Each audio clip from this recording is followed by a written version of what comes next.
In this video, I'm going to show you how you can copy the link on YouTube app. So if you're interested, then keep on watching.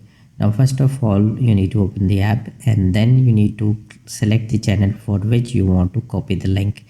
Once that channel is selected, its avatar icon will be visible on the top right hand side. Once it is visible, then you need to click that channel icon, and from this pop-up menu you will see a number of settings. From here you have to select this your channel, that your channel page would be visible.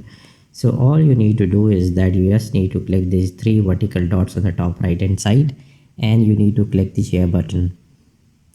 And from the pop-up menu, I am sure now by now you have guessed it that you need to copy the link, and from here you can now just exit out, and wherever you want to copy that link you can do that. I'm just going to show you by copying or pasting the same in the YouTube search button, and as you can see that it has shown me my channel. So this is how you can copy the channel link from within the YouTube app.